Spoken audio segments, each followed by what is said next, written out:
X-Ray Bravo Hotel.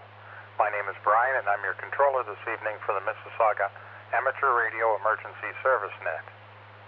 The purpose of this net is to pass Aries-related traffic and items of interest to the Aries group. When checking in, please announce your call sign using phonetics, followed by your first name. Before we commence general check-ins, is there any emergency or priority traffic only? Come now, please.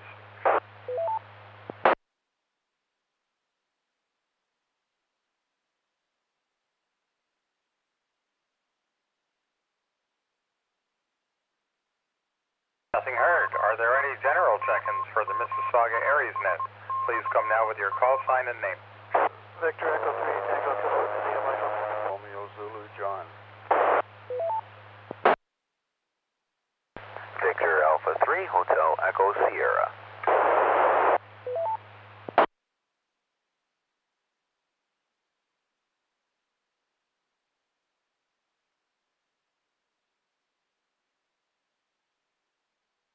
Okay, I heard three stations in there, VE3 HES, VE3DRZ, and I believe the first one was VE3 TKI. Come on in, Michael.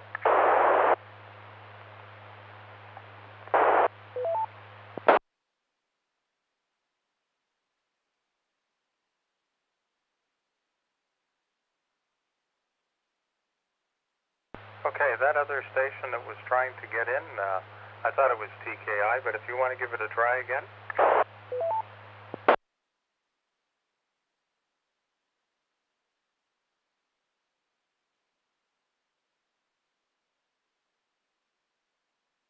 Okay, nothing heard there, so we'll go to John, VE3DRZ.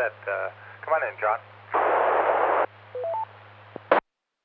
Good evening, Brian, and all on that tonight.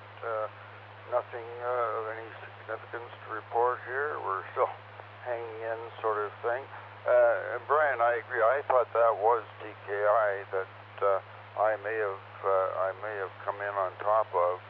I just caught the tail end of the transmission there.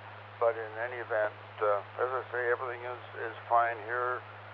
Nothing new, and we're just hanging in. So back to net control, VE3 Delta Romeo Zulu. VE3 DRZ, VE3 XBH. Okay, John, good to hear you tonight. Yeah, I thought it may have been Michael, but maybe not. We'll call out again at the end of this list anyways, so you can always try again. John, thanks for checking in. Doing fine into the repeater. Good signal off you there, so no problem. Okay, with that, let's go to VE3 HES. Mark, come on in. Good evening, Brian, and everyone on net. Not much to report here. Same business as usual. Just not terribly pleased with the damp and rainy weather. It's wreaking havoc on my knees again. What was that? April shower supposed to bring May flowers. Well, that's... Anyways, hi. Back to you, Brian. VE3 HES, VE3 XBH. Okay, Mark, yeah, I know how you feel. Well, you know, maybe the flowers will be up by June, so... There we go, what can I say? Mark, good signal off the repeater. Thanks for checking in. Okay, with that, we're at the bottom of the list. Anyone else that would like to check into the Mississauga Aries net? Come now, please. Victor Echo 3, Tango Kilo, India, Michael. Victor Alpha 3, Tango Zulu, John.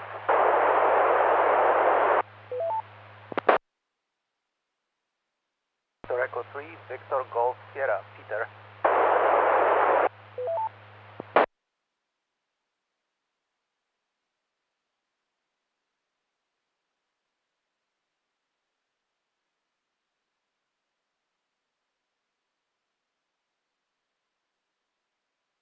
Okay, I heard three stations in there, VE3 VGS, VE3 TTZ, and Michael, VE3 TKI. I guess it was you. in earlier. I guess maybe John did double with me. Yeah.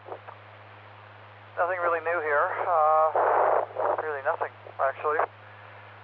I know that Barry started his course for apparently about 7 people last night, and my 2 grandsons are on that list, William, who's 20, and Graham, who's 19, so they were looking forward to that anyway. Not much else new. Put down some soil and grass seed a week or so ago, and been watering, but it hasn't been raining, so maybe it'll keep raining for a while. Anyway, back to you, Brian. Nothing else. VE3TKI back to net control.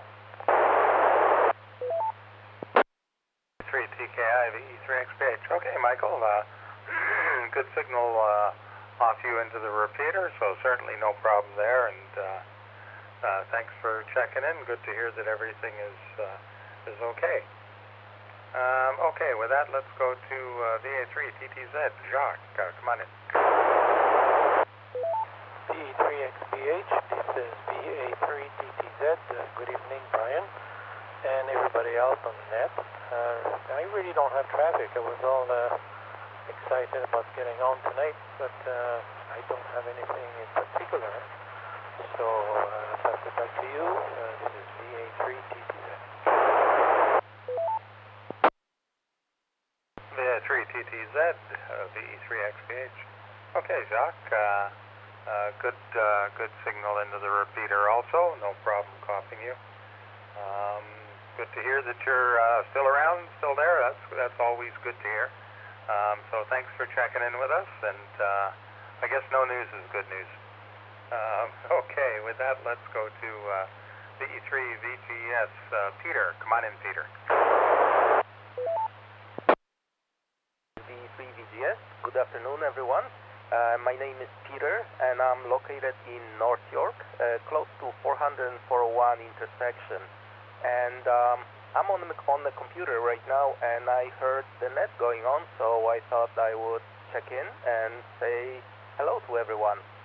By the way, how is my signal? Because the repeater signal is only S9 plus 30 on my radio, and I'm wondering if I can lower my power and still have a good signal. VE3VGS, back to you, net control. VE3GDS, VE3XBH. Okay, Peter. You certainly have a good signal coming into the repeater. No problem there. I did quickly take a listen on direct, and my location in Cawthron, Queensway. I could see your signal, but I could not copy anything.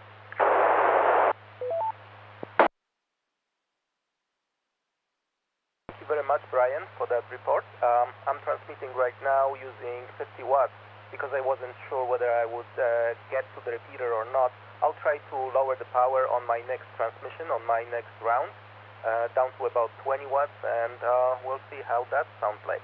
VE3, Victor Golf Sierra, back to you, Brian. Okay, Peter. Well, you're certainly making it into the repeater full quieting. Certainly no problem there. So you want to give it a try on 20 watts, and we'll see how that does. Hey, thank you. This is 20 watts right now. I am speaking using 20 watts, and hopefully the signal didn't suffer a lot when I'm using 20 watts. Back to you. VE3 VGS, VE3XBH. Okay, Peter. Well, on 20 watts, you're still making it into the repeater very good. It's slightly noisier in the background, but not really by much at all. So I would still say that you're full quieting into the repeater at 20 watts. Hey, thank you very much. I appreciate your report. Thank you so much for describing my audio, because I wasn't sure how my signal would be received by the repeater. As I said, the repeater signal is not the full strength, not the plus 60. It's only plus 20 on my radio. It's probably because of my antenna. It's not particularly good, but I'm glad I'm glad the repeater can receive my signal. Back to you, net control. Well, there's certainly no problem there. You've really got a good signal into the repeater, so no worries there. And thanks for checking in. Anything else before I move along? No, not at this time. As I said, I'm working on my computer right now, and I just wanted to check in and say hello, and maybe some interesting subject will come up later, so I will chime in on my next round. VE3, Victor Golf Sierra, back to you. VE3 VGS, VE3XPH. Okay, Peter. Well, thanks for checking in with us. And actually, just a reminder that at 8:30, the Mississauga Amateur Radio Club Tuesday Night Net begins. So you're more than welcome to check into that. That'll be at 8:30. So on this repeater, it's also linked up to Echolink. So we have people checking in from all over. So you're more than welcome to check into that. Thanks again for joining us this evening. Okay, with that, we're at the bottom of the list. Is there anyone else who'd like to check into the Mississauga Aries net? Come now, please. Alpha 3, Alpha Zulu, Alpha Brian.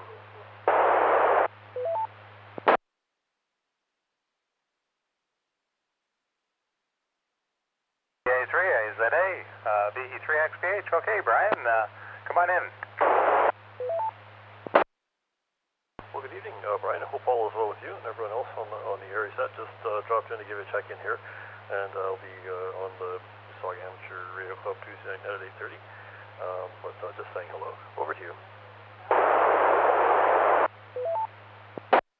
VE3 AZA, VE3XPH. Okay, Brian. Well, thanks for checking in. Always good to hear you, and yes, we'll be listening along on the Mississauga Amateur Radio Club net at 8:30. So, thanks again for checking in. Are you the host this evening? Net control, VE3 is there training. Roger, Brian. I'm the host this evening, and we'll see how it goes. And, looking forward to hearing everyone. But yeah, a couple minutes, I guess, about 15 minutes or thereabouts. Over to you. Okay, Brian. Well, thanks for checking in, and we'll be talking to you sometime after 8:30. So that's the Mississauga Amateur Radio Club Tuesday Night Net on this repeater. Okay, we're at the bottom of the list. Is there anyone else that would like to check in? Please come now.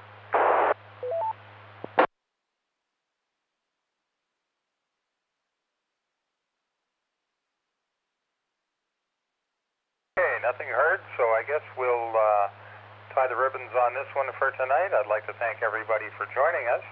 This is Victor Echo 3, X-Ray Bravo Hotel, closing the net and returning the repeater to normal use. Thank you all for your participation. Good evening, 7-3, and stay safe.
Amateur Radio Repeater VE3MIS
Colink TECHLINK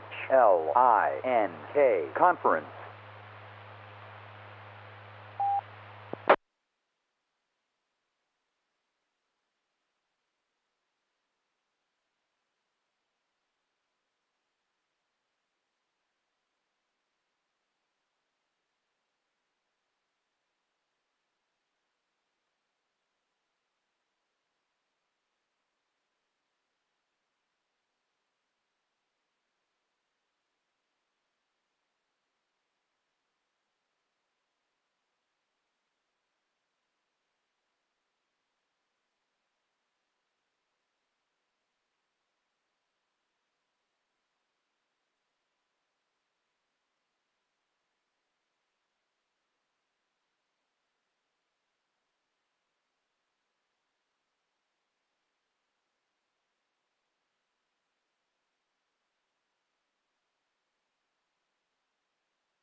VE3MIS repeater.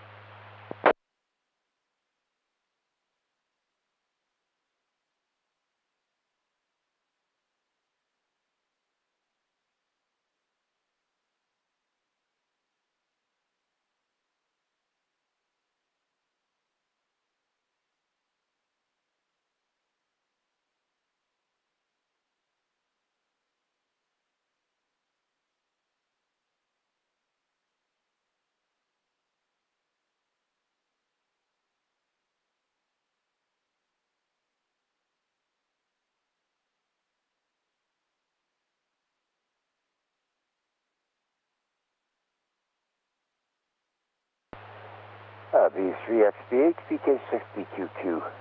Things still kicking in Toronto? VK6BQQ, VE3XBH. Good morning, Reg. Yeah, we're still kicking here. How are things with you this morning?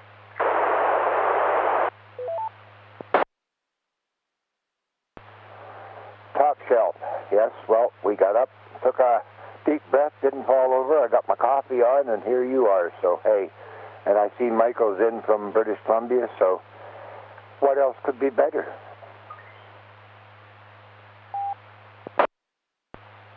All good, Reg.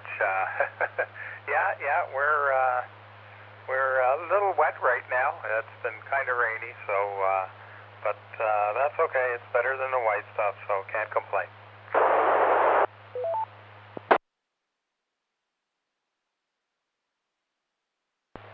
Fantastic, sir. And by the sounds of it, you need to tighten the squelch up on something. Well, whether it's the link or the repeater, I don't know, but quite a squelch tail. Yeah, I do hear it a couple of times. I think it's the repeater. I know there's still some more work to be done on it, so I'm sure that they'll get to that at some point.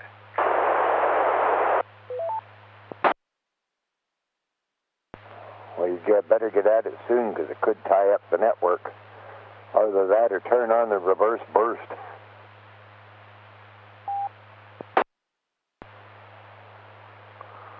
Well, good evening. Yeah, I this think is Victor Alpha 3, Alpha I'm not Zulu sure. Alpha. Oh, Mark's My name is Brian, Mark looks like and he's I'm up here, so I think he's been Mississauga Amateur kind of Radio taking Club care of the Tuesday night repeater, net. so he might.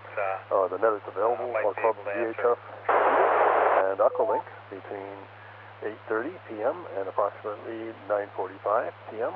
local time here in Mississauga, Ontario, Canada. Stand by, please.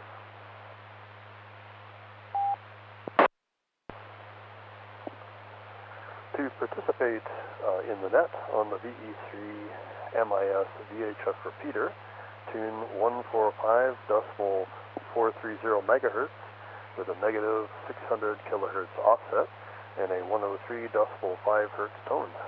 To participate on Ucklink, connect to the TechLink conference, node number 9229. Stand by, please.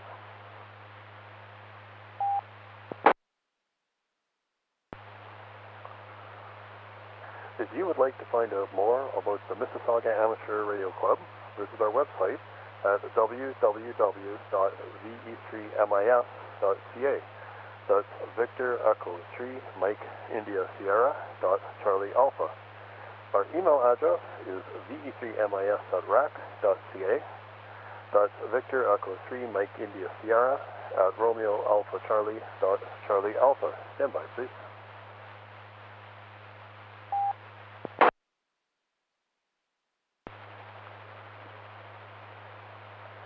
The purpose of the net is to pass news and views along to members and visitors of the club. It also provides experience to volunteer operators in net and emergency operating procedures. All check-ins are welcome, and we especially invite non-members to join in. Stand by, please.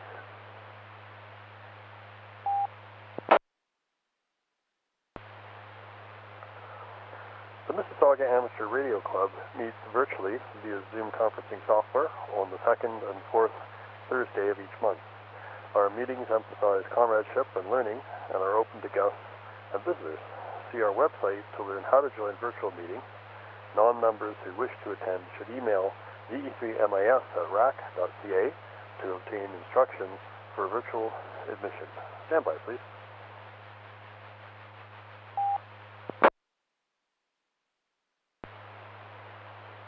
And before we get to the check-ins for the net, we will have a few announcements, I guess. The first announcement is that there is an executive meeting this Thursday, May 6th at 7:30 p.m. local time via Zoom conferencing software. And if you're interested in attending that, you can obtain the, I think there's a code, a visitor's code, by emailing the address for the repeater, which is rac.ca, to obtain that information. The next general meeting is not this week, but next week on Thursday, May 13th, and I believe that's actually at 7:30 as well. Stand by, please.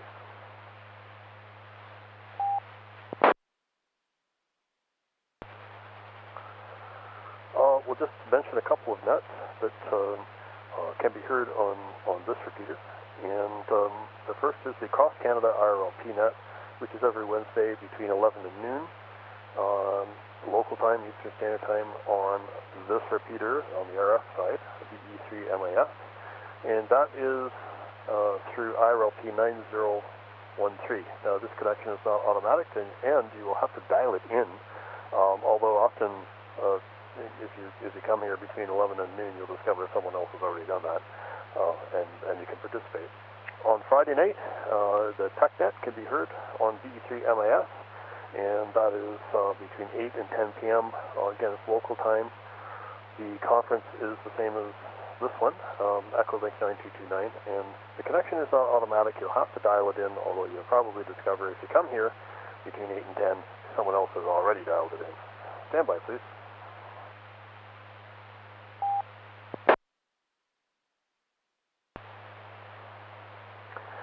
One other reminder, the Mississauga Amateur Radio Club 2-meter net via SSV and CW is usually held on Fridays starting at 8 p.m.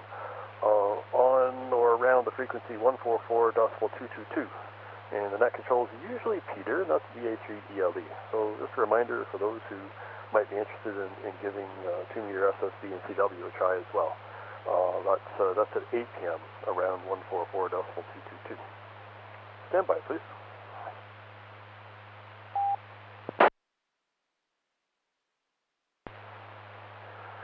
For this evening, we have a little technical question that people could certainly answer if they wish, and it's completely optional. If you have a response to this, you can certainly provide it during the net. But the question is, do you have a ground rod, and how did you bond it to ground? So once again, do you have a ground rod, and how did you bond it to ground presumably in your residence? That's probably where you're operating. But that's a question for tonight, completely optional. But we'll see what comes back here. I see John has a couple of answers for us there on the Echolink screen, and perhaps he'll share us with those later on as well. So let's see. We can take a quick standby again. Standby, please.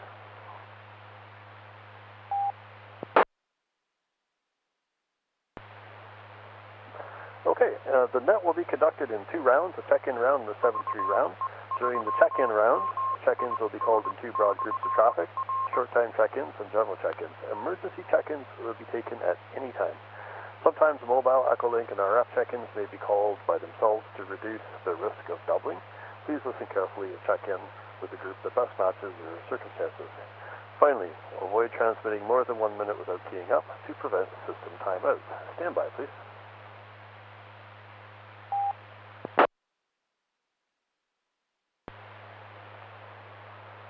Again, your controller for tonight's net is me, Brian, and my call sign is Victor Alpha 3 Alpha Zulu Alpha. When checking in, please announce your call sign using phonetics, followed by your first name. So, we're going to start the check-ins now, and we shall begin with short time check-ins on RF. So, if you're out there on RF, probably on VE3MIS, and you'd like to get in now because you're not going to be around later or whatever the reason is, come now, please. So RF, short time only. Come now, please.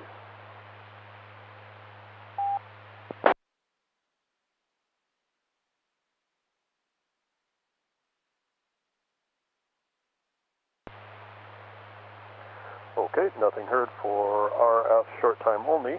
And, well, let's see. Let's try Echolink, short time only. If you're out there on Echolink and you're only going to be around for a little bit, come now, please, with your call sign spelled phonetically, followed by your first name. Echolink only, please. Okay, for HJQ, good morning. Victor Alpha 3 Alpha Hotel, VA3AH, Allen, short time. Victor Kilo 2 Delta Yankees, operating.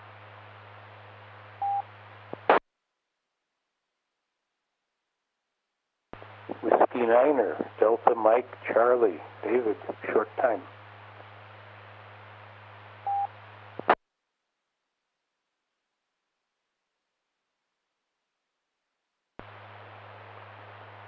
Okay, net control acknowledges 1, 2, 3, 4 call signs on Echolink for short time.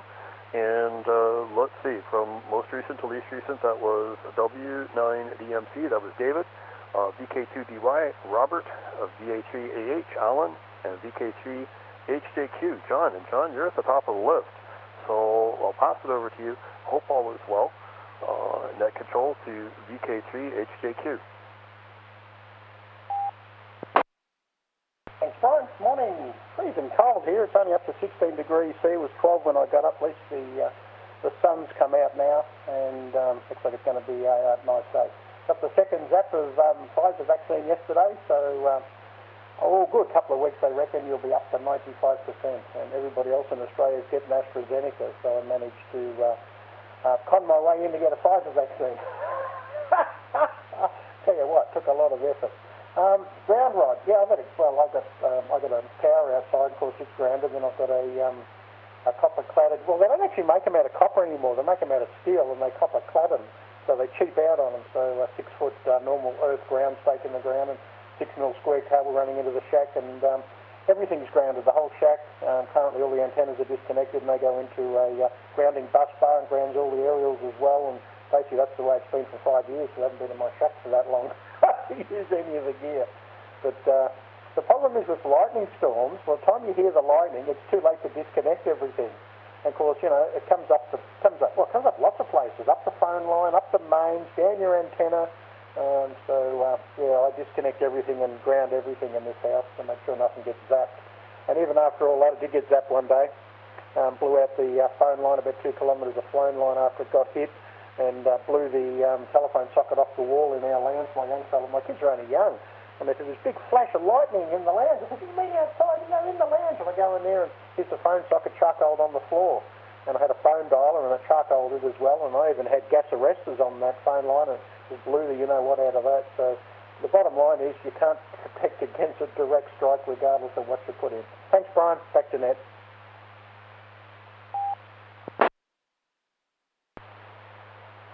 VK3 HJQ, VA3 AZA next shortly. Okay, John, well, you've got quite a setup there. That's a lot of grounding infrastructure, and yeah, mine wouldn't be nearly that complex. But this is one thing that one reads all the time, that a direct strike is extremely difficult to protect yourself against for lightning, and I guess that's what I kind of had in mind with this question. Very, very difficult. I guess, you know, if you have tens of thousands of dollars to spend, it's a possibility, but it's pretty difficult. And there's always this problem of, like, inductive, you know, responses where you might not, you don't need to get hit to see something bad happen. But anyway, thanks for contributing to that, John, and we're glad to hear from you this week. Let's go on to VA3AH, and that's Alan. And Alan, I think, is in LaSalle. Net control to VA3AH. Good evening, Net Control. Yes, I'm in the French village of LaSalle, Ontario, just south of Windsor. And as everyone knows, or they should, Windsor is located across from Detroit, Michigan. Back about 25 years ago or so, I got hit by lightning, and it came in on a 40-meter dipole and blew the shack to nowhere. It punched a hole in the roof, put a hole in the wall where the coax was laying against the wall, and it got most of my rigs. But it was a shock. From then on, I made sure everything was unplugged, and I only plug it in when I go on the air. Weather here is cold. Hopefully we will get some sunshine fairly soon. And on the COVID virus, it looks like we'll be June, July, or August before they'll even start giving out the COVID virus, or the COVID vaccine. My wife has got it, but she drives a school bus, so she has to have it. Mr. Trudeau, our Prime Minister, if you could call him that, I don't, doesn't seem fit to get his act in gear to get us the vaccines that we need. Other than that, thanks for allowing us in and airing our dirty laundry, so to speak. 7-3, God bless to everyone. Victor Alpha 3 Alpha Hotel, returning it to Net Control.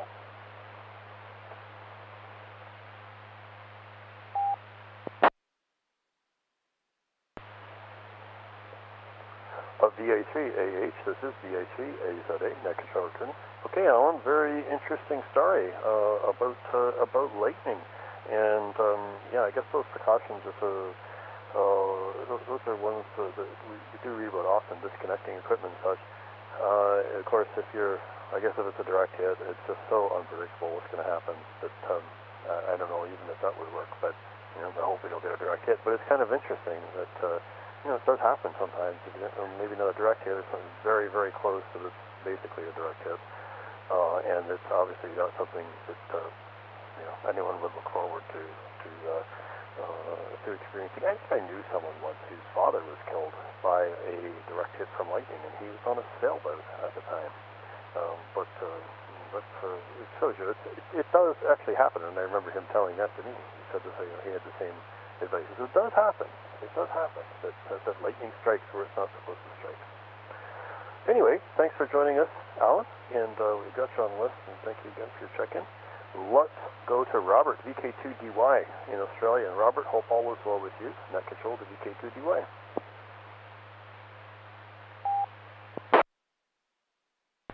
Net control, VK2DY, Robert in Kellyo Ridge, New South Wales. But all part of the urban sprawl that is Sydney. 15.7 degrees according to my weather station. It is cold, it is rainy, and it is a good day to stay home and play radio and computer and all those sort of things.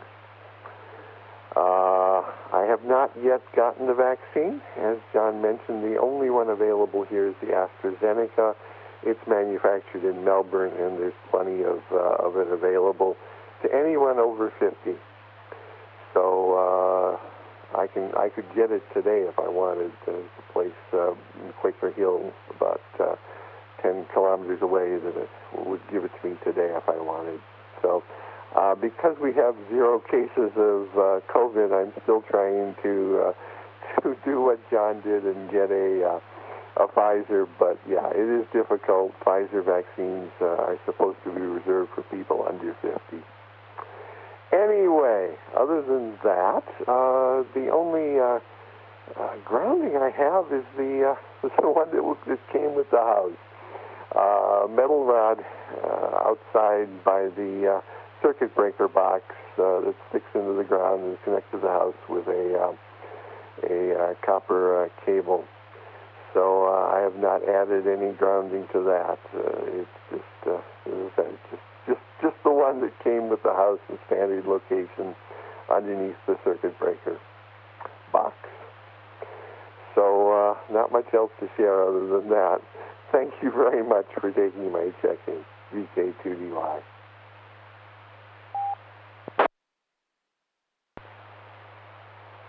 VK2DY, VA3A today, net control returning. Okay, Robert. Yeah, well, good for you on the vaccine front.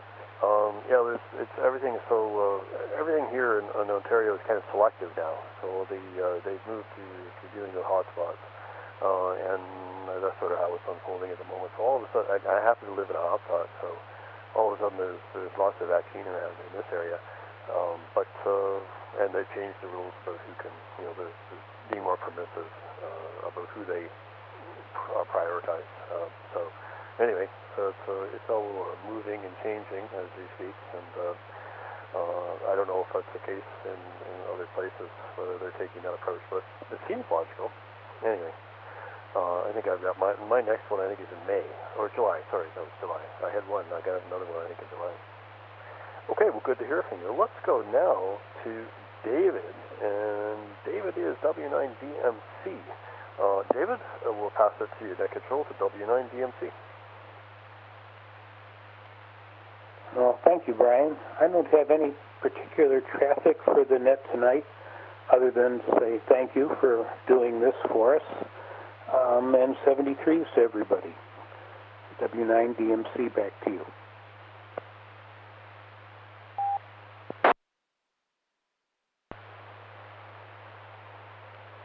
W9DMC, VA3A today, net control returning. Well, you're welcome, David. It's always a pleasure to speak with everyone on the net, and you're welcome to join us any Tuesday night you like.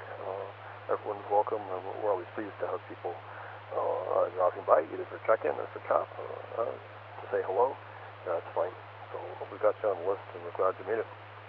Okay, and I think, let's see, I think we have KD2WFG John may not be, he may have been taken away there. May have been distracted for a second. We'll just see if he's there, though. If he's not, we can come back to him. KD2WFG, if you're there, you can come now. Otherwise, we'll look again a little bit later.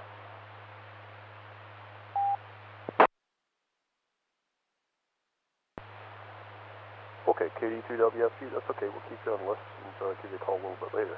Well, that brings me to the end of the first batch of RF short time and Aqualink short time check-ins. And at this point, we'll move to general check-ins. We'll start with RF. So this will be for anyone who's out there on VE3MIS, although, hey, we'll take RF through Aqualink too, if there are any out there tonight.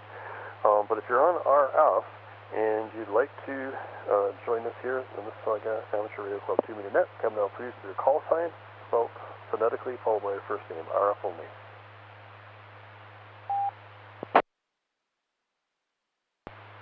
Yankee Bravo 9, Golf, Charlie Charlie. Victor Echo 3, X-Ray Bravo Hotel.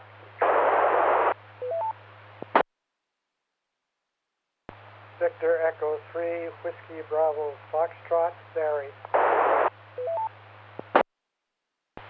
Victor Alpha 3, Hotel Echo Sierra, Mark.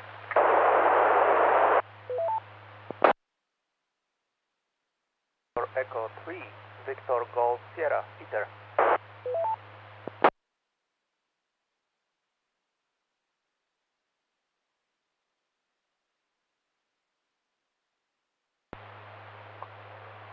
Okay, net control acknowledges 1, 2, 3, 4, 5 check-ins, and that was last call. And from most recent to least recent, it was VE3 VHF, and that's Peter. VE3 HEF, that's Mark. VE3 WDF, that's Barry. VE3 XBH, that's Brian.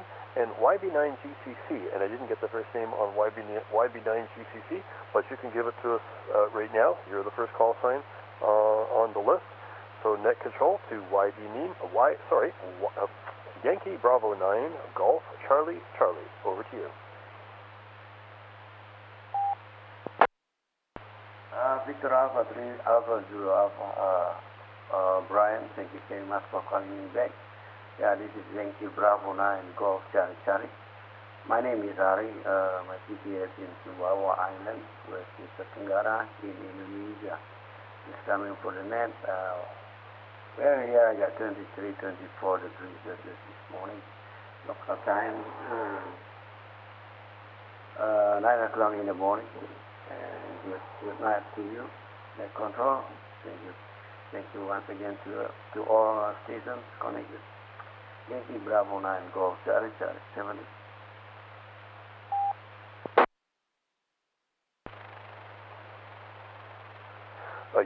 Yankee Bravo 9, Golf Charlie Charlie. This is VE3 net control returning. And Ari, welcome to the net, and we're glad you're able to join us. It sounds pretty good. You have a good signal in there from Indonesia on Uplink, and we're glad that you made it. So we'll give our thanks to you for joining us too. That's kind of neat. Hey, we got someone all the way in Indonesia, so halfway, more than halfway across, 2/3 of the way. 3/4 of the way across the Pacific, so that's pretty good. We got some Australians here too, so you got some company from that part of the world on the net.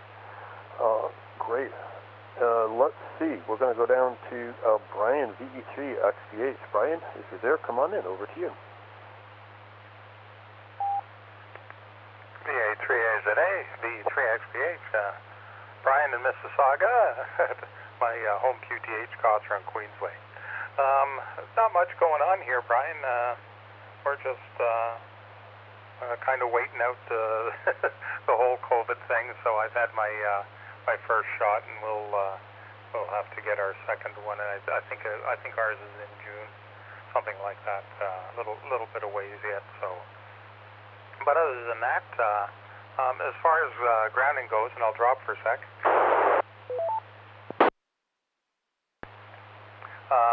I've got about 6 feet of rod going into the ground, and I actually kind of wanted to go a little bit deeper, but I hit something solid at that point, so that's as far as it went. But that ground rod gets connected outside to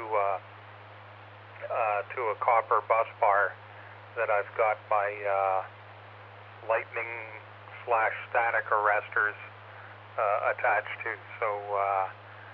So the cables come to the arresters and then go into the shack after the arrestor. So that's directly connected to the ground rod. Also going into the shack, I've got I think it's number 6 cable that runs in to another inside the house. There's another bus bar that I've got by all the gear, so that connects to that, and all my gear connects to that. I'll drop for a sec. That bus bar is also connected to the house ground, so that seems to work. I haven't so far had any RF problems or anything, so it seems to be doing okay for me. Got kind of a funny story about the outside bus bar where the lightning arresters are. I picked up a surplus box that Rogers used to use for their cable system. So it's this gray sort of plastic or fiberglass, whatever box that I use to keep the rain off the connectors and the lightning arresters outside. So that box houses that portion.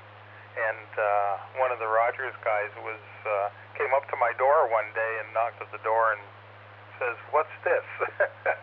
And he'd opened it up and looked and saw all the stuff that he didn't recognize. So I kind of got a chuckle out of that. But other than that, I don't really have much else at the moment, Brian, so I'll send it back to you. VE3AZA, VE3XBH.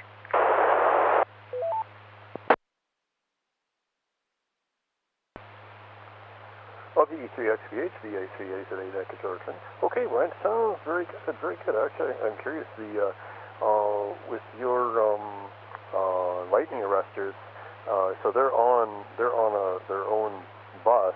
I'm just curious. So you don't have that.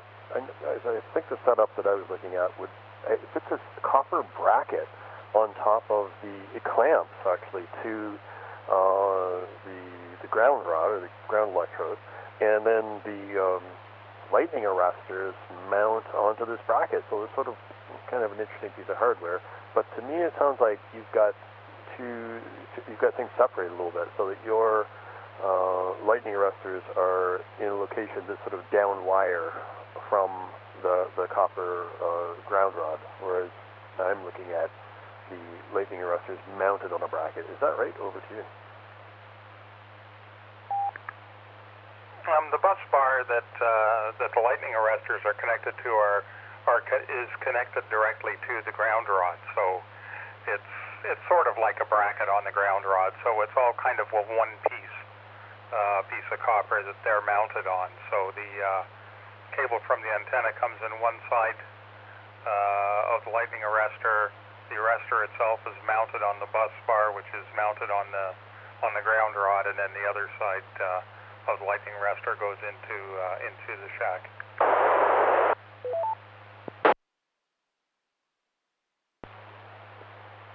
Well, VE3XBH, VA3AZA, net controller training. Okay, Brian. Yeah. So that's right. I can kind of visualize what you've got there. So the lightning arresters are mounted to some sort of copper bracket that clamps onto your ground rod. The other thing I was curious about with your ground rod, you said you had trouble getting it past 6 feet.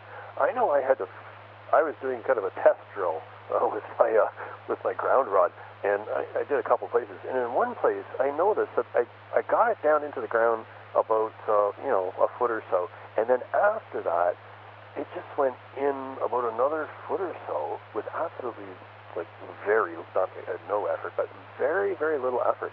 And I was kind of suspicious of that, and I wondered whether there was some kind of chamber about a foot below the ground and that the ground rod was passing through.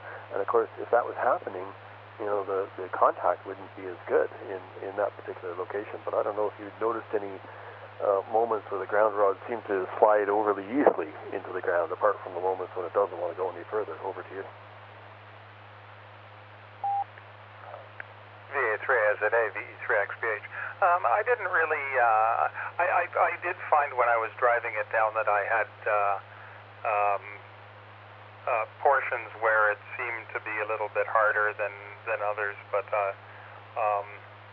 you know, they only put topsoil on for a couple of inches, and maybe even if that, and who knows what else is buried underneath there. I think maybe I hit a cement block or something like that. I don't believe there's any sewer pipes or anything running underneath, so I don't think I hit anything like that or broke through anything like that. So, but I did find, but it wasn't a huge difference, other than you know, I just assumed it was a different type of soil or more sand or something that I might be going through. But once I hit the solid thing, it didn't matter. I just wasn't going any further, so I figured, well, I got pretty close to 6 feet. I think that'll do.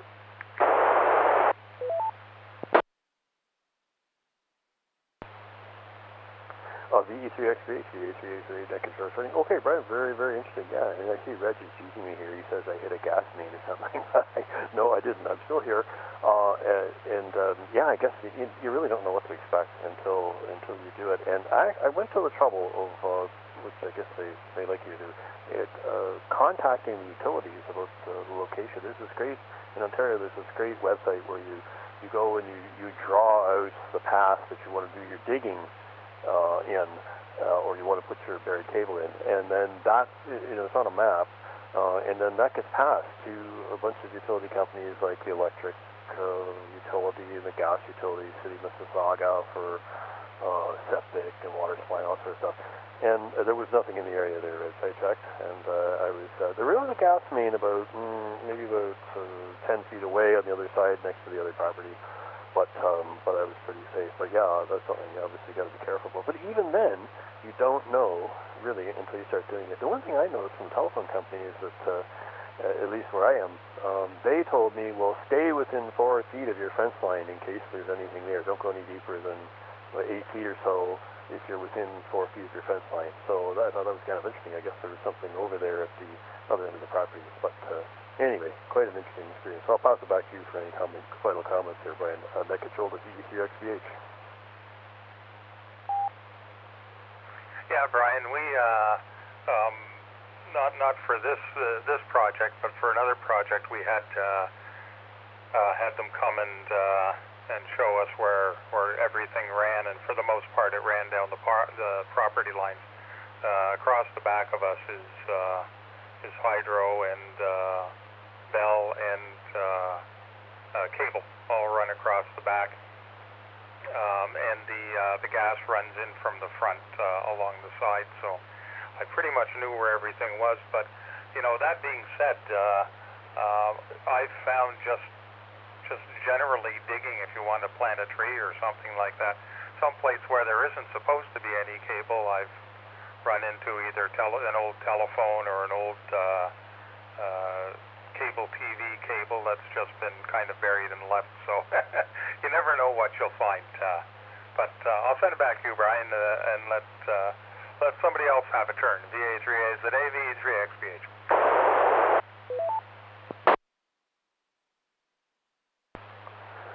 VE3XBH, VE3A next to returning. Okay, Brian, very good, very interesting. Reminds me of one little story of, I think there's a club member who said he discovered an abandoned ground rod on his property, and it was kind of like it was quite an interesting find. I don't know how he found it, and then he ended up incorporating it into his setup, so I thought it was kind of amusing here. So, and I keep getting scary messages here from Michael on the screen telling me I hit a weeping tile. So I don't know, maybe he'll come in and clarify that at some point. I hope it's not true. Let's go down to VE3WBF. That is Barry. Barry, I hope all is well with you. Net control to VE3WBF.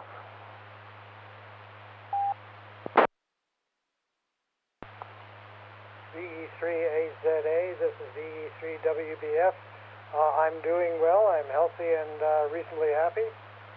I picked up a course at Sheridan to teach. It starts in a couple of weeks, and the last look I only had 8 students, so this is a sign of COVID. And I'm preparing right now I'm preparing a presentation for my other company, and that's soon as it's finished, so everything seems to be good. Over.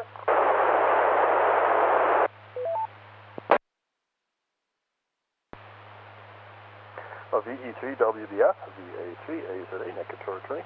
Okay, Barry, sounds good. Sounds good. So you're not held up by any of this COVID stuff, and you know, some things are absolutely turned upside down, of course. But you know, there are some people who can still keep going. I'm lucky. Like I still keep going here at home. And, on my computer, my stuff I can do it virtually, but a lot of other stuff can't be done virtually, and that must turn things totally upside down.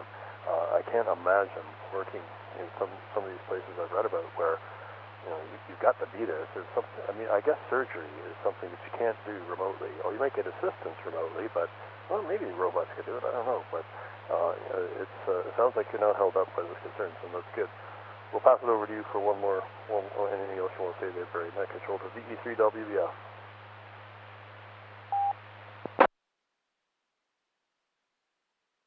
Well, I don't actually work from home, so I'm with the team at the engineering company I work for, and I have to take the hands-on course at Sheridan. So it's mask up, wash, and keep away from people, basically.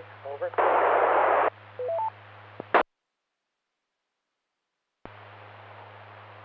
VE2WBF, VA3AZA Net Control Returning. Okay, Barry, I spoke too soon, so yeah, so that really complicates things.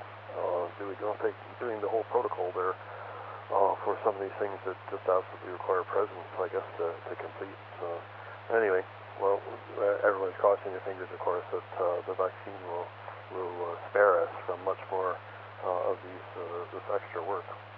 And I should say, before we go to him, Mark is next here, VHS. So I should say that we are live streaming on YouTube. I neglected to mention that in my announcements, and I meant to put it in there, but didn't make it. We are live streaming the net on YouTube, so you can hear yourself, or you can listen. You can listen to the net on YouTube as well as going back through the net afterwards and checking your levels, seeing how you sounded.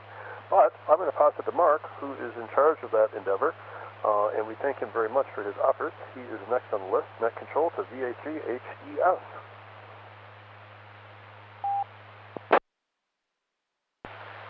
Good evening, Brian, and all on net. Victor Alpha 3, Hotel Echo Sierra, Mark in Mississauga.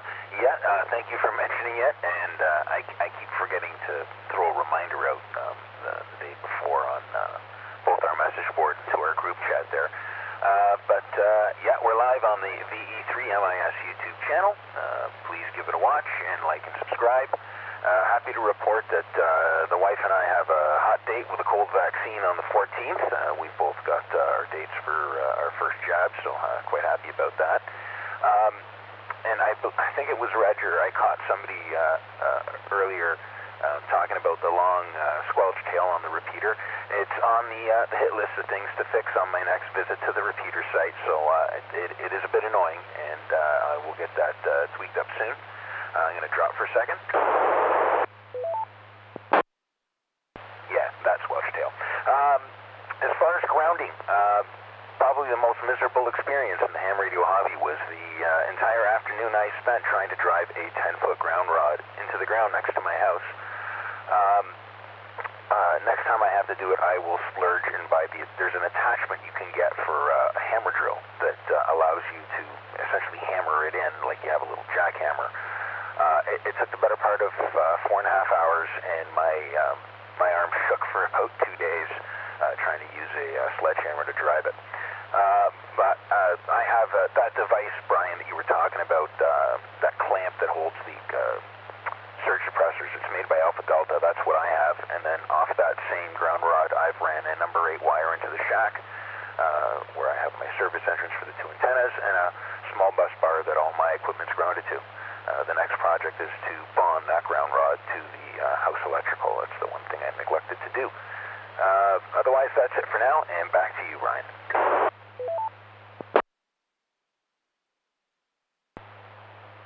VA3HES, VA3AZA Net Control Returning. Okay, Mark. Yeah, I was curious to hear how you set it up,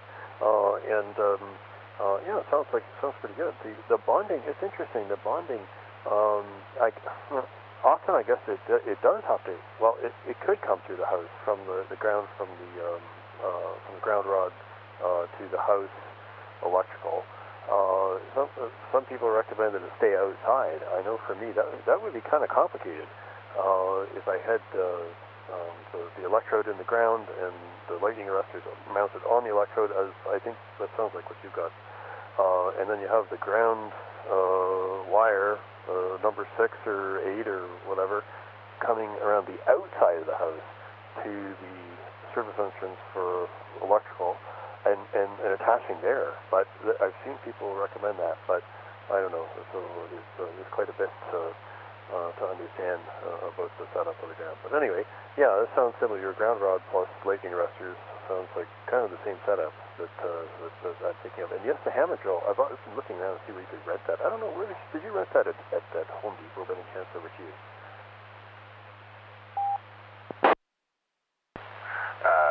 VA3HES returning. Yes, Brian, I believe you can rent the hammer drill. I'm not sure if they have that adapter for driving the ground rod, but they actually might be worth checking out. And just one sort of clarification, it is really a good idea to bond your rod outside to your house electrical ground, because otherwise you're going to be making that connection between your house, your AC electrical ground and that rod via the ground pin on your power supply or wherever, even the ground of your USB. I noticed here in the shack when I connect my USB cable, because I don't have that bonding, I do get a bit of hum, and that could be a potential for frying even more stuff. So most of the time I leave everything disconnected unless I'm operating. Back to you.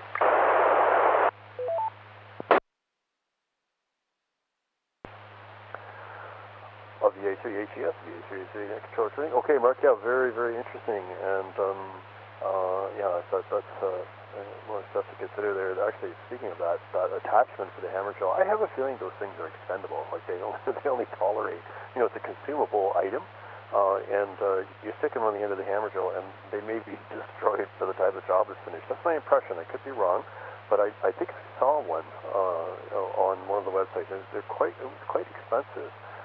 And I wondered, well, maybe they don't rent them because they don't survive too many jobs. But anyway, maybe I'm wrong. Someone can correct me on that later if you have the information. Well, thank you, Mark. Thank you for joining us. We'll keep on the list here for a second go, and we'll go to VE3 VHF, and that's Peter. Peter, welcome to the net. Net control to VE3 VGF.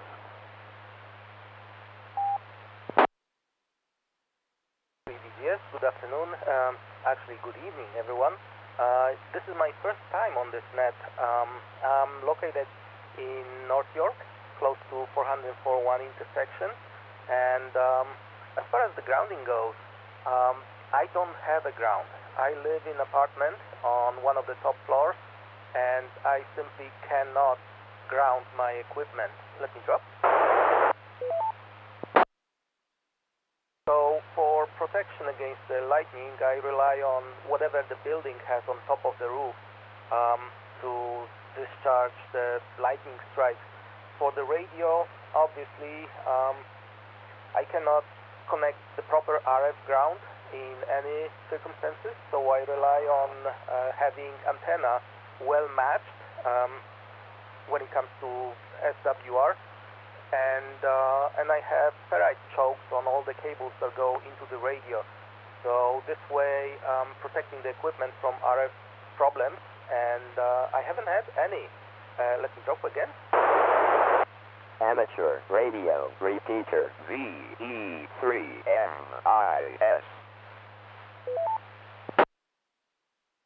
Actually discovered a couple weeks ago that my radio developed some kind of a hum, and I was tracing it down, and I found the problem within the radio. So I had to open up the radio. There was some tensioning springs between the front panel that lost the contact, so I just sprayed them with deoxide. I tensioned the springs, and I haven't had any problems with that since. So I guess one can do without the ground. VE3 VGS, back to you, net control.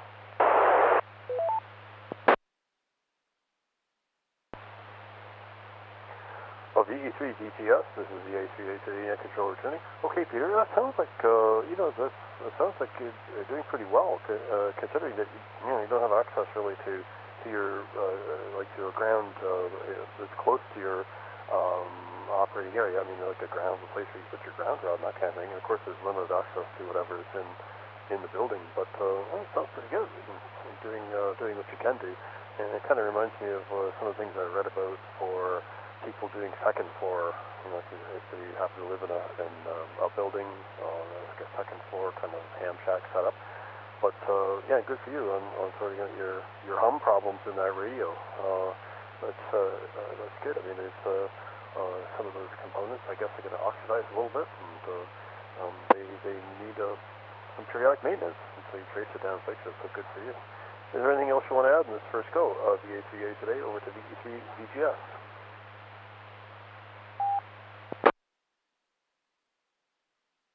One funny story that I have to say.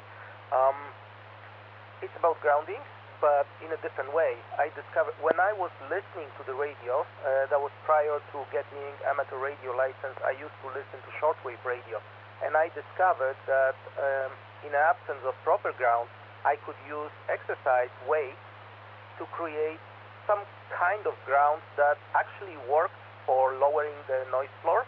It did actually work, but I needed like 70 pounds of those different weights stacked up on top of each other.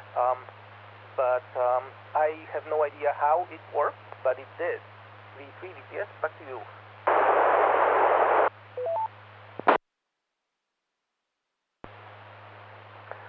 VE3 VGS, VA3A today, net control today. Okay, Peter, very interesting, very interesting. Yeah, I guess sometimes you don't know what's going to work, and that sometimes takes a little bit of experimenting. I know there's also even like the proximity of one thing to another within your shack sometimes can throw things off a little bit, and sometimes you have to move your cables around. So yeah, that's very interesting. I'm sure if you explored it, you'd find that it would work in various situations. Maybe not in others, but it's creative use of weights, I guess. Very good. Okay, well, let's see. That brings me to the end of our RF check-ins, our RF general check-ins, I think. I'm keeping track here. And let's see if there are any Echolink general check-ins. So if you're out there on Echolink and you'd like to check in to the Mississauga Amateur Radio Club 2-meter Tuesday night net, come now, please, with your call sign spelled phonetically by your first name, Echolink only. Come now, please.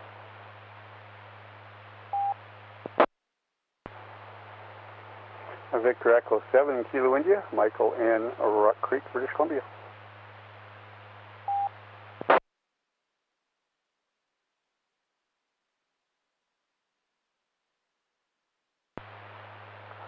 Okay, net control acknowledges that VE7KI, Michael in British Columbia. Michael's kind of scared me about my reaching towers here. Net control over to VE7KI.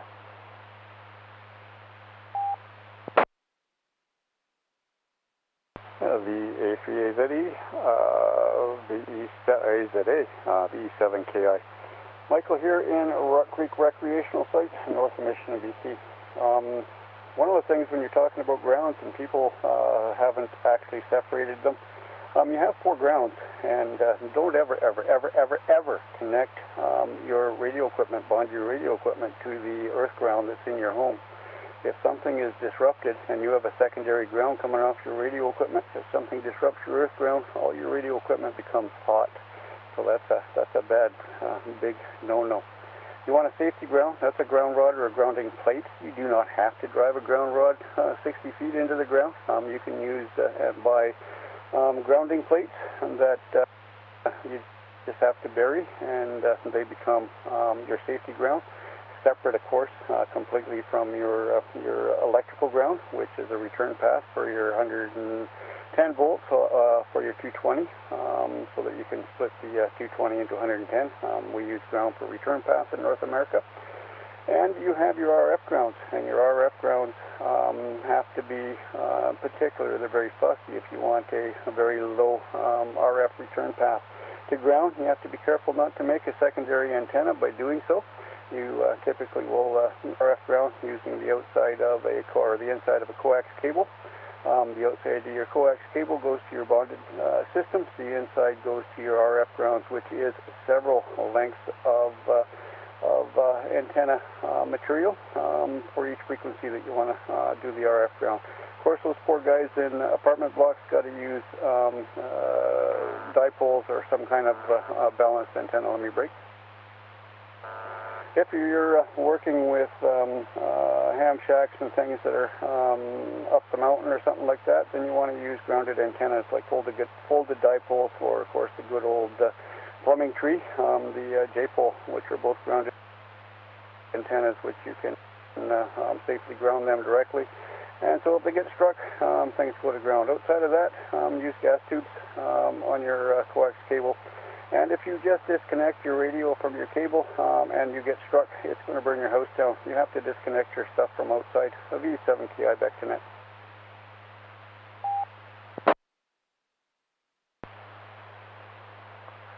Well, VE7KI, VA3A net control. Returning. Okay, Michael, and yeah, very, very interesting the distinction among those different types of grounds. Now, I have a question for you. Maybe you can do this one for me. I wonder if you could describe for us the ideal path of a lightning strike from the top of your antenna to wherever it should safely go. I wonder if you could describe that for us. It's a little challenge for you, and maybe that'll help the picture. It'll sort out some of the terminology related to grounds. I have my own idea about how it should go, but I don't know whether it's correct. So maybe if you could describe it. Think of, say, a vertical on your house for maybe VHF or UHF. And it's interesting that tonight we've heard about a dipole being hit, because sometimes people never think that dipoles could be hit too. But imagine a vertical, a little bit sort of imaginable vertical on top of your house. What is the path, the safest path, the ideal path for the lightning to be taking if it hits that vertical? The VE7KI, over to you.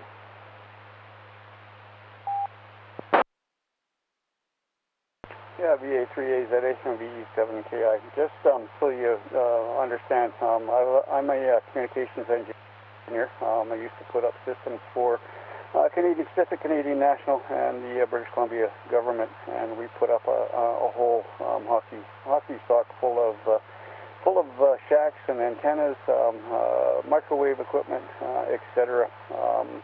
So when we set things up in areas where lightning is going to or apt to strike, and you got to remember that a lightning strike is dangerous 10 nautical miles from your home, so it doesn't have to come overhead and actually strike you. If you get hit, if you're the unlucky guy that gets hit by lightning, I don't think you're going to find any path. It's going to take whatever way it wants to get between the clouds and ground. Actually, usually goes from the ground to the clouds. It'll take any path that'll happen. I've seen it go through brick chimneys. I've seen it go through some pretty ridiculous stuff. But there are specific antennas. I lived in an area where there was a lot of electrical activity, which I do. And I use a J-pole that's grounded far away from my trailer. And my trailer has 4 safety ground rods, and everything inside is bonded to the safety ground rods. That's how I deal with it. I don't have HF here right now. I will have pretty soon, because I want to operate in field day. Let me break. And in that case, then I will have counterpoise down at the same length of my antenna. They don't have to be straight. You're just talking about the length of antenna. So they can be coil or anything else under the ground. They will be there in order to counterpoise my antenna system. I use NFED dipoles, which are, of course, not really dipoles, and I counterpoise these in the ground themselves. The best you can do for your antenna systems that are outside is to use the gas tubes and hopefully bring stuff away from your antennas, but your disconnect should be outside of your home. If you just throw them off your radios, you'll protect your radio, but if the ground wants to go through, if the lightning wants to go through your cables, it's going to come into your house as well. Just don't ever bond your equipment to your electrical ground and then have a separate ground, because if it lifts, you're going to have everything going through your equipment. Let me break. And of course, that goes with vehicles. I've seen a lot of people who end up grounding their radios. They've mounted them in the plastic of their cars, and they put the antenna on, and the antenna is bolted to the fender of their vehicle. And what's happening is the radio itself is grounding back through the antenna system. So if for some reason or other you lose the ground on your battery system, your whole system goes through your antenna system and through your radio. That's why they have two fuses on the end of those wires when you buy your radios, one for the ground side and one for the hot side, the V7KI.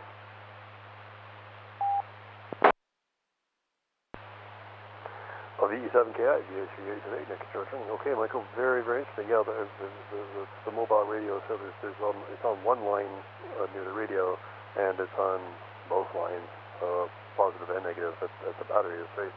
And some other interesting considerations, safety considerations, or lightning considerations for mobile too, I guess. Actually, there's another interesting issue in there that the general advice that you should disconnect your system if if you're not using it as a way of protecting against damage by lightning is interesting. I know in a lot of setups that I've seen, it's difficult to disconnect it from the outside because there's waterproofing that's often recommended to be used in the connection between the coax and the lightning arrestor. So it doesn't kind of lend itself, at least at the ground rod, to being easily disconnected. I guess you could break up that segment and make a disconnection point as well. The other thing too is that I guess we always assume that the lightning is going to the charge of the path will go to the highest point, physical point in the building, but you never know. I guess there could be a path like that sidesteps your ground rod in lightning arresters and hits your coax a little bit further down the line. I guess that's a possibility. But anyway, I wonder if you had any advice for creating a good point to disconnect. I guess it can't be on the lightning arresters. Over to you.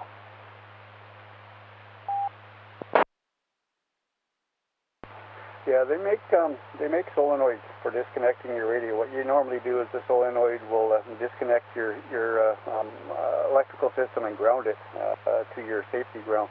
Your safety ground is the one for your lightning path. It's the one of which your equipment is normally bonded to, so that your cases of your equipment. That's what bonding is when you go from one piece of your equipment to the next piece of your equipment. If you're in an electrically lightning active area, it's a good idea. But that ground, that's the one that you drive your ground rod for, and that one itself is your bonding rod. But your RF grounds are not the same. When we build our antenna shacks, we drive 4 to 8 ground rods around the perimeter of the building.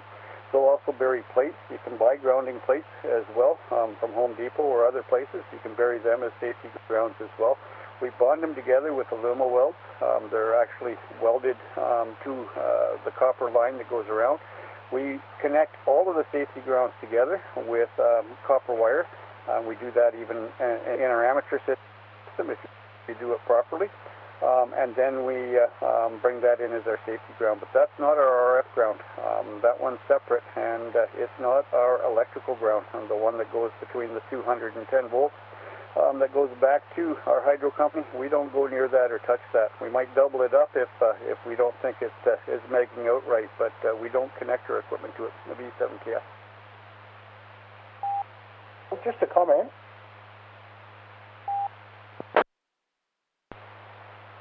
VK3HJQ, come on in for a comment. Over to you, John.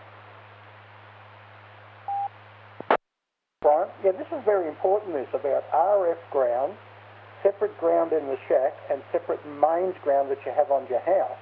So people need to understand what Michael's saying, that these are all separate. So you don't...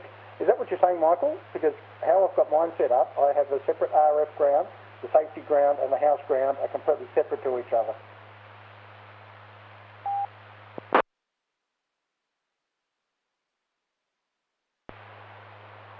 VE7KI, did you want to respond to that? Over to you.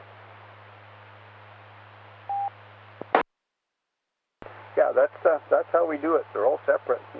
You make sure that your mains ground, as he calls mains ground, is not the only path to that in your house is the one that goes to the neutral side of your your electrical connector on 110 volts. So you've got your hot side and your neutral side, and that neutral side goes into the mains ground.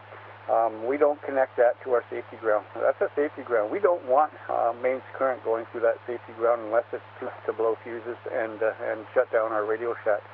And our RF grounds are really important because a lot of people think they'll just throw a wire out out the window and into a ground rod, which they've driven through their weeping tiles, and get themselves a good RF ground. But they don't understand that RF radiate off that wire. You have to your RF ground has to be just as protected as your unbalanced line coming in. You have to have an unbalanced RF ground as well. And weeping tiles, those are put around all Canadian basements, I think in the USA too, but I've never done any construction there. It's at the foundation level of your basement, and what it's for is to drain water away from your basement walls so they don't weep into your basement. Often they're made out of that brick tile material, and when you're driving your ground close to the foundation of your house, you'll find a place where it goes through real easy, and that's usually your weeping tile, VE3MIS.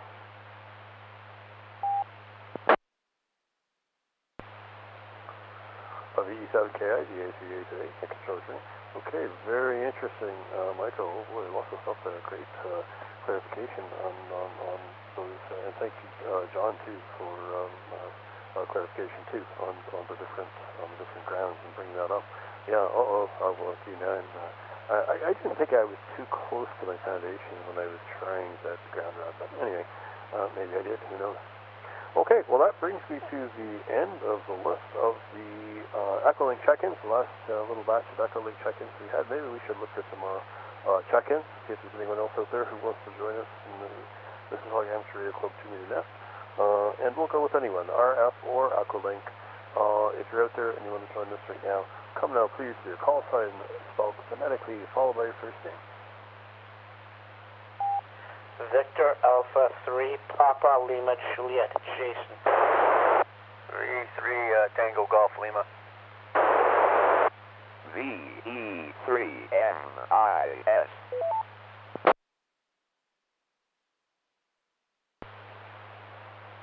Okay, Net Control acknowledges 2 RF check-ins there, and from most recent to least recent, that was VE3 Tango Golf Lima and VA3 TLJ, that was Jason. So we'll go to Jason first. Net Control to VA3 TLJ. Good evening, everybody. I guess good evening, good night, depends on where you are. Good morning. No, I was just listening to what you were talking about, grounding and so on, and it's good to know. I like to know more about this.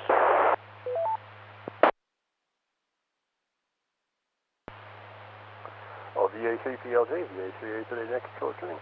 Okay, Jason. Oh yeah, for sure. Grounding is, you know, it's one of these topics I find that it'd be tough. I've spent a lot of time reading about it, and I'm still not entirely sure about how everything works. So I'm always really careful. But I don't know why, but it's just I find it very fascinating. You know, it might be a more surprising element. It's fascinating, especially the lightning stuff. I just find that really, really fascinating.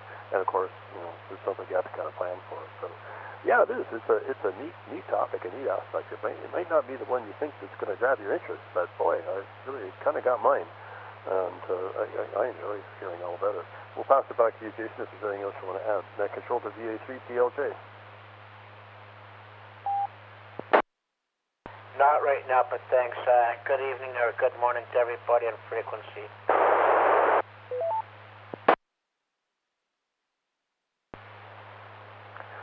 VA3 TLJ, VA3 is the Net Control training. Okay, Jason, well, thanks for joining us.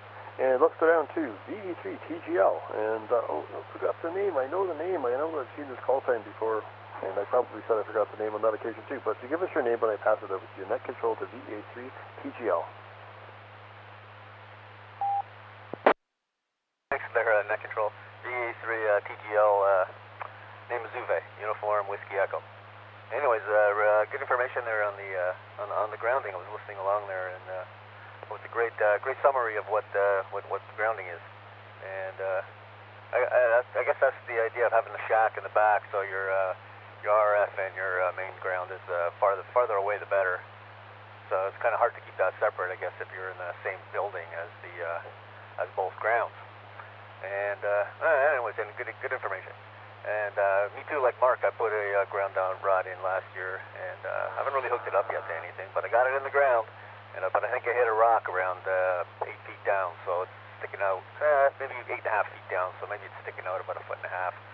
But yeah, I haven't used it yet, though. Anyways, great info, good net, and back to net control, VE3 TGL.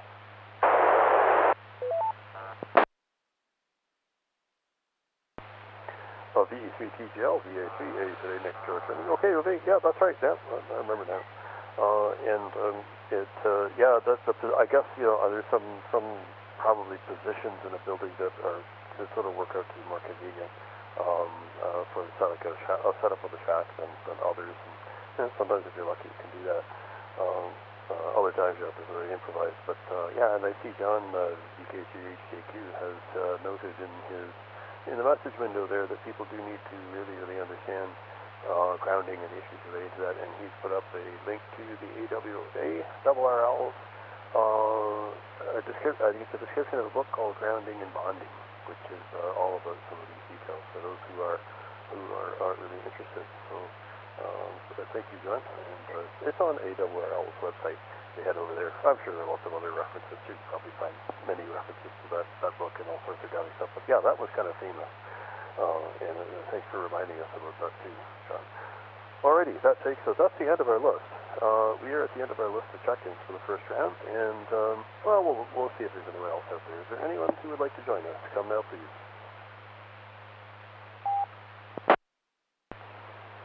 At control, VK6BQQ, Victor Kilo 6 Bravo, Quebec, Quebec. Reg in Western Australia.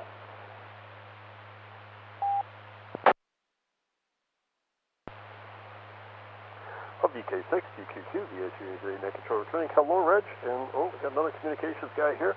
I think he once did have a story about lightning, if I remember correctly. But yeah, kind of nice to hear that from. I just like to hear that from Michael too. Some of the requirements for communication systems. I know I've certainly encountered the claim that many communication sites, like professional communication sites, do survive lightning strikes, and of course that's because they're set up a little bit differently. But we're glad that you're here, and if you have any good stories about lightning for us, please pass them on. Net control to VK6 BQQ. Oh, a couple.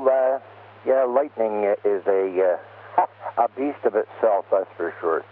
You can never have enough, but as Michael explained, there's RF grounding, there's power grounding, there's all sorts of different ways and means. Some people say hook it all together, some people don't, etc. But I know if you go to Mr. Google and Google lightning, you'll find all sorts of stories and ways of doing things. But I found with Andrews, the cable makers in Whitby, they have a good book out, and it's commercial grounding, which should apply even to amateurs. But it's a dangerous situation. If you recall, there was a golfer out in Hamilton somewhere one day was doing his thing and got hit with lightning. So not a good idea. The other thing is, well, your antennas. As Michael says, J-poles, folded dipoles, etc. are what you should be using for VHF, UHF. You get into a windy area. Now, people haven't talked about this, but static electricity. You'll find that in your mobile with the NMO 150s, a long-rolled antenna whipping around. And, of course, your base antennas, people like to use tri-banders and all sorts of crazy stuff. Fiberglass, well, that's a lightning rod. And grounding the antenna at the base of the antenna is another important factor. But static electricity, if you really want to know and see what's happening, you get a metal box, put a glass plate on the top, make up a brass plate, drill it for a spark plug. Run your hot cable on the top of the plugs, and take a look at that outside, of course, when your antenna is moving around, particularly your verticals, your fiberglass, and you'll see sparks. So I'm just wondering if anybody's ever tried that. Back to you, sir. Brian, VK6BQQ.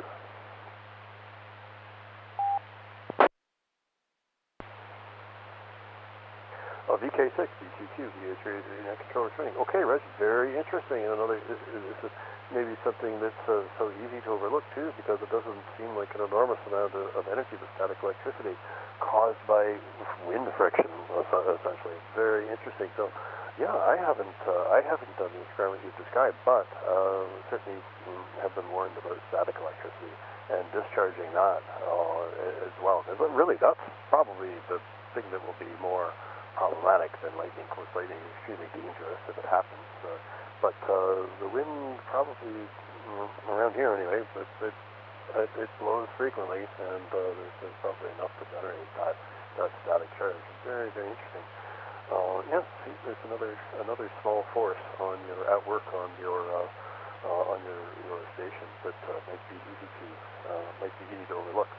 But yeah, and lightning rod too. I guess the thing with those fiberglass VHF, UHF antennas, I always imagine if they were hit, surely they would melt instantly, and I would be vaporized. But I don't know. I guess it depends on the path that the charge takes. But we'll pass it back to you, Reg, maybe for another thought on that. Net control to VK6, BQ2. VE3AZA, VK6, BQ2. Well, there was an antenna made, a 233 Sinclair. It was a vertical. VHF was on a 48-foot tower, self-support tower. That sat somewhere around, I forget, number 5 highway. There was a gas station and a veterinarian that had the same situation. They were only, quarter mile apart. But in 1 year, I replaced those antennas 4 times because it got hit by lightning. It just opens the thing up and blows it completely. But if you'll notice, a lot of areas that have these fiberglass antennas, they move around in the wind. And, it collects static electricity, and it causes all sorts of problems. So grounding is a great thing, and I suggest folks take a look at Google and research lightning, because it's static and Mother Nature's lightning. So just some things to consider.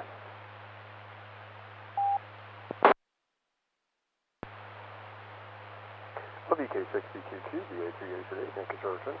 Okay, Reg, thank you for telling us about that. Very interesting. So there you go, 4 strikes in one area, and that tells you that lightning is more persistent than you might think. It's certainly worth time thinking about. But also, as you say, the static electricity and all the trouble that could cause down the line in the equipment as well. Okay, well, I think I'm going to go back to the top of our list here. We've kind of been through our first round, and I'll go back to the top of the list to look for any closing comments. Guys, got a list of all the call signs here. I may end up calling people who weren't around, said they weren't going to be around. We'll give those call signs a chance anyway. We'll go to the very first call sign on the list. I know he's still here, VK3 HKQ. John, did you have anything else you wanted to add to the 7C round? Over to you.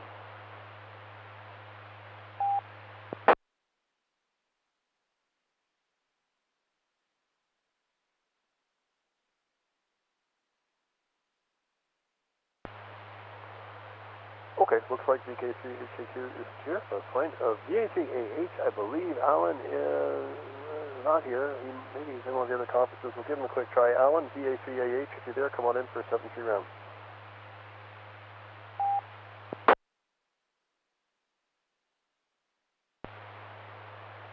Okay, nothing heard from Alan. And VK2DY, let's see, Robert, I don't think he's here. We'll give him a call anyway. Robert, if you're there, come on in for 7-3. Over to you.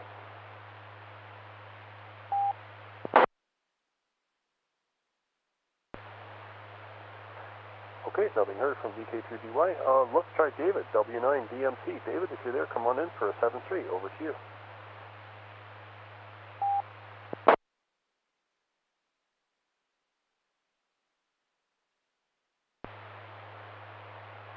Okay, nothing heard from W9DMC.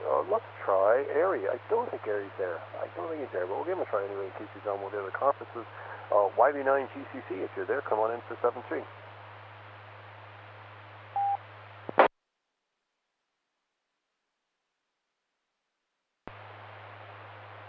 Okay, nothing heard from YB9 GCC. And let's try Brian, VE3 XBH. Brian, if you're there, come on in for 7-3.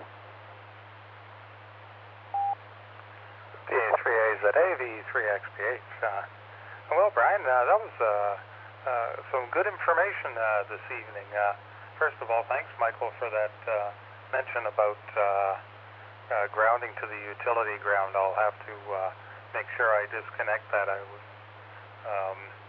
But that's great information there, and certainly a lot of good information on antennas and lightning and that sort of thing. And you know, if you get a direct hit, that's just a huge amount of power, and even if it does vaporize the antenna, that doesn't necessarily mean that it's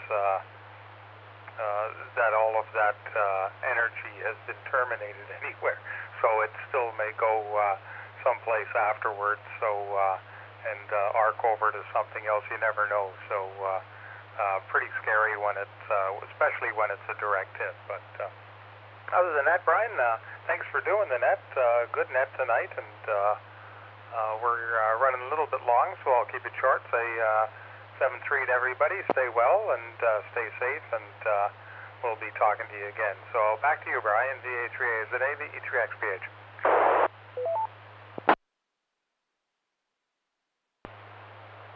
Oh, VE3XPH, VA3AZA net control. Returning. Okay, Brian, well, thank you very much for joining us. And yeah, I had lots of interesting things here tonight. And oh boy, I have to admit, just on a personal matter, I love the lightning stuff and the grounding. Don't understand everything, but I find it fascinating. The natural phenomenon of lightning too. One of the questions I had too, I don't know if anyone knows, but why is there such a frequency spectrum on lightning? Because apparently, when it strikes, it goes from having it behaving almost like direct current to having a frequency like 10 megahertz per side. So there's just so much interesting stuff connected to this, Brian. Anyway, glad you're able to participate, and we'll look forward to hearing from you next week too. Let's go down to VE3WBF, and that's Barry. Barry, if you're still there, come on in. Over to you.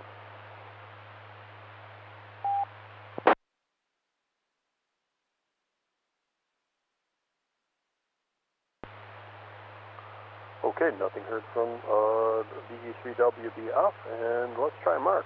Mark, VA3HES, over to you.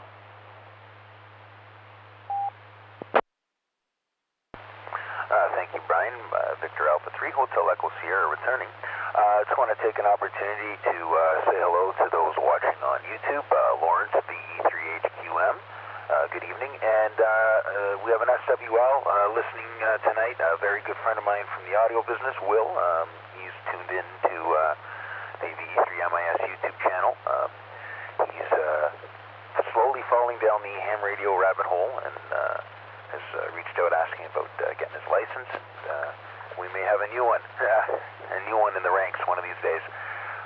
Great discussion tonight. Learned a few things about bonding and grounding I didn't know, and I will definitely not connect my house ground, electrical ground, to the rod outside. Anyways, that's it. Back to you, Brian, and 73, everyone.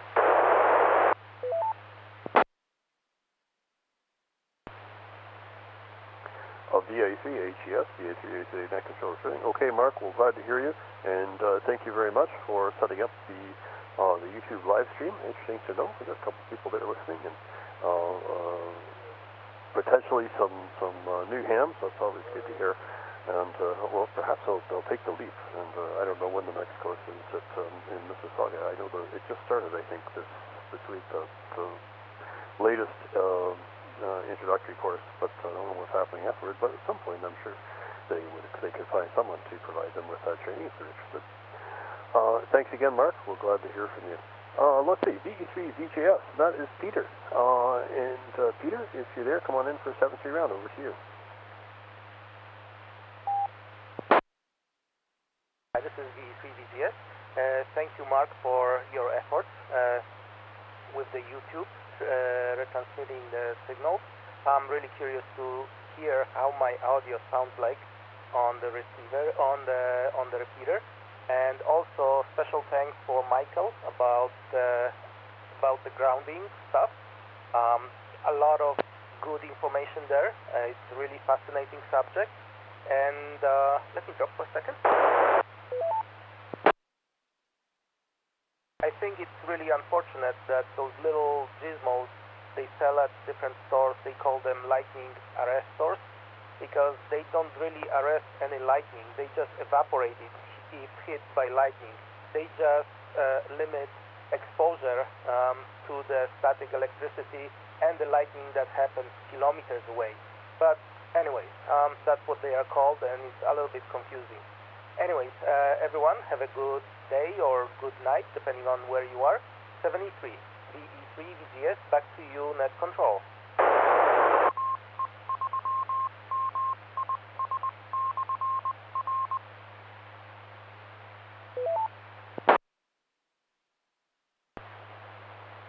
Well, VE3 VGS, VA3 net control returning. Okay, Peter, well, thank you very much for joining us and contributing some of your experiences and knowledge too to the discussion. Sorry if I seemed like I was waiting for a bit there. I was just waiting for an indication of my repeater had dropped.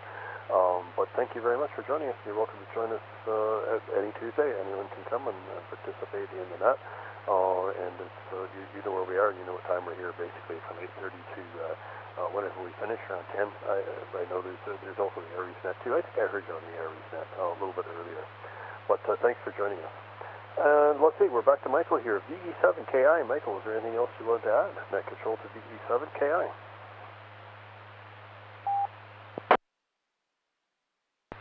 Yeah, that's Echo 7 Lindsay here. When we're working with the railroad, we have another particular problem with lightning, and that is the railway tracks themselves are a big long ribbon of grounded material, and if you follow the path of lightning, it has paths, and the path that you see, that big bright flash, comes from the ground and goes up to the sky. The first path comes from the sky down to the ground, ionizing a layer of atmosphere so that the lightning can follow it back up. So we have many different forms of lightning arresters that do help with some of the static buildup and try to keep the lightning down, and that's what we try to do is to not allow this lightning to build up a whole lot, and possibly protecting your gear around you, and that's the idea of that. I was looking for a story. Let me break.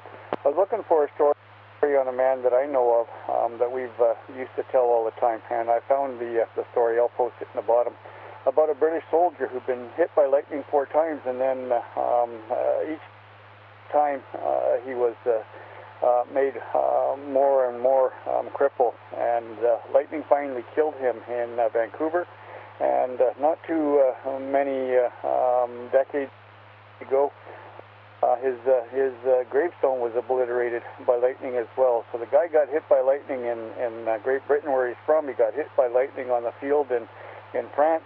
It retired him from the military. He got hit by lightning while golfing in British Columbia. He got hit by lightning. It killed him, and then his tombstone was obliterated by it as well.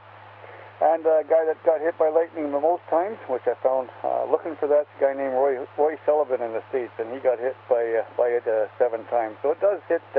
It may not hit the same place twice, but it can hit the same person over and over again. I'll post that link for the British soldier below, V7KI.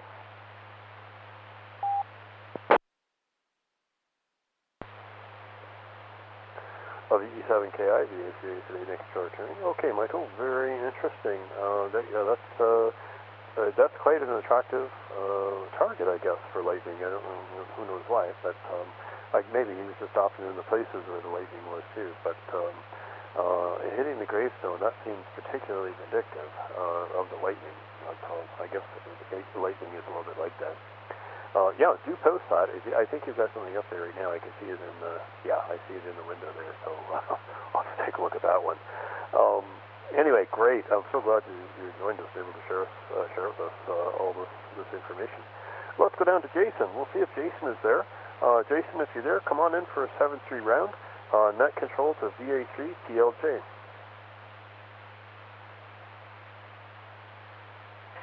Gee, 7 times. Lucky, gee. I don't know what to say.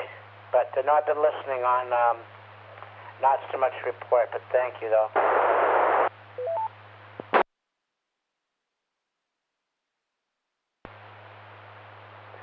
VA3PLJ, VA3HA net control returning. Okay, Jason, that's fine. Hey, we're glad you're able to join us, and hopefully we provided some interesting details about bonding and grounding and the different, some of the distinctions between those four types of grounding and lightning, of course.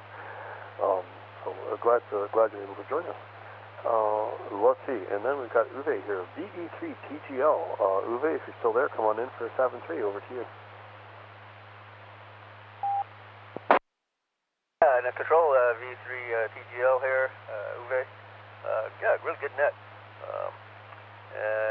I was just listening along there. Anyways, we did a job once for a guy, and his tree out front got hit by lightning, and the lightning went down the tree into the ground, followed, I guess, buried cable into his house, and blew out his rec room, his like a little home theater. And that was about a good 80-foot stretch, so it doesn't necessarily have to hit, it doesn't have to hit you directly. It does travel pretty good. And another thing, wouldn't like if you connected your radio to I think the ground should be as short as possible, ideally. But if you, because you could also induce extra RF, unwanted RF, another source of that, especially if it goes through your house and stuff. Anyways, just threw that out there, V3TGL. 73, y'all, have a great night.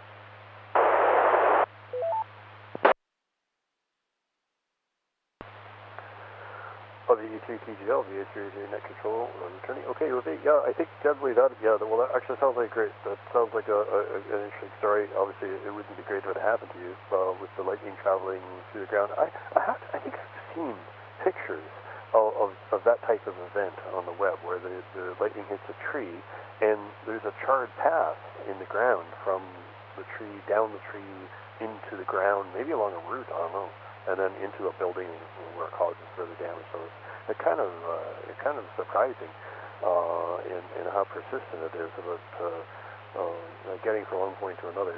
And you wouldn't think it would be going through the ground, but I guess it does under certain circumstances. Who knows what the water levels are like and other conductive properties in the vicinity of the charge. But in any case, yeah, very, very interesting. I'm sure that the home theater was not a cheap thing to replace, too, on the repair side of things. But yeah, and I think you're right. That ground, RF ground cable is supposed to be short, very, very short. As short as possible. Anyway, sometimes it's not always possible to make it too short, but then you get some other problems arising if it isn't. Anyway, thank you very much for joining us, Uwe, and we'll go now to VK6 at BQQ. Reg, for any closing comments, over to you. VA3AZA, VK60QQ, a little story. Windsor, 1963, I believe it was, 64. I was working for a company called Windsor Communications. We got called out to the local auto club. They said they had a little bit of a problem. I arrived on scene, and the whole corner of a two-story building was blowing out. I got upstairs, and where the control room was, you could see right outside. Apparently, the lightning hit the corner, and of course on the corner there was a conduit pipe running from the ground up. Seems that it was a hydro or a power cable. Lightning hit that, took the whole side of the building out. So Mother Nature, she was a little anxious at that point, I guess. But lightning, yeah, that was my first introduction to what it could do and what it couldn't do, and it mostly did. So there's a story for you. Be careful what you do, research, and look at your situation. Static electricity, too, can cause quite a problem, so be aware. And for those that are running around with a meter-type rod sticking out of their car, you might consider a bit of a lightning arrestor in the car itself, too. Make sure everything's bonded. But anyway, just a story on lightning. Back to you, sir. VK6BQQ. Amateur. VK6BQQ, VA3HA. Okay, Reg, thank you very much. That's good advice. And yeah, quite a story there, the Windsor story. Oh my goodness, yeah. Well, I guess that's a new air conditioning system for the building. Not delivered in quite the way you might want, but That's quite a surprise, I'm sure, for the owners and for you to see when you arrived on scene there. Broken buildings are not that sounds like an expensive insurance claim as well. I don't know how much insurance does cover lightning damage, but that's another topic. Anyway, thank you very much for joining us, Reg, and hopefully we'll hear from you next week as well. And I know John had a comment here, VK3HK2. John, come on. ECHLINK conference disconnected.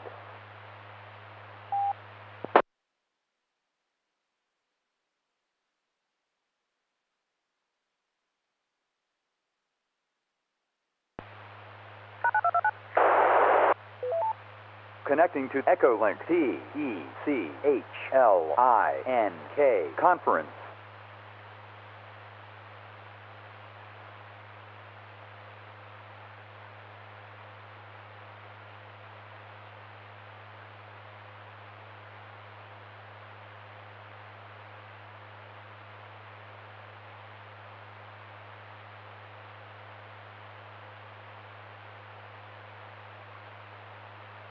An error has occurred. Disconnected. The call attempt has timed out. The connection has been lost.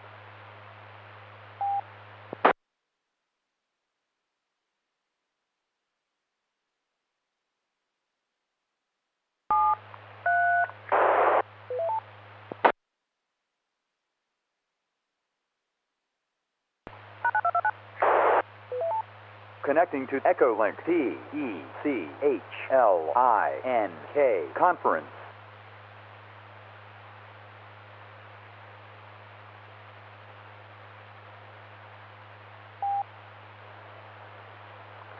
VK3HJQ, VA3A, net control attorney.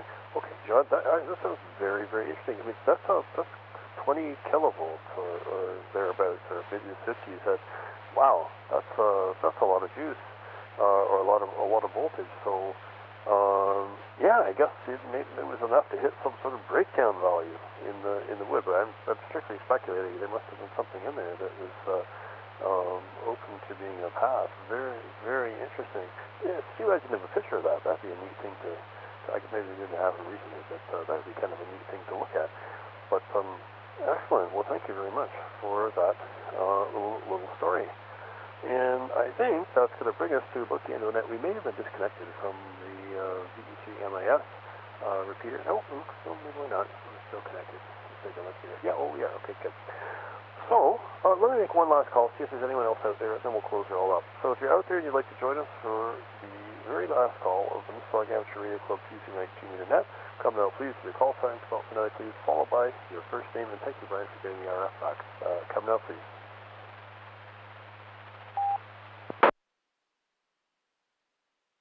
KG7 EZP, Dave.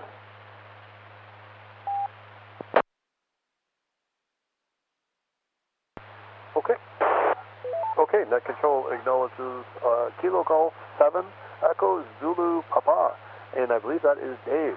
Dave, come on in, over to you.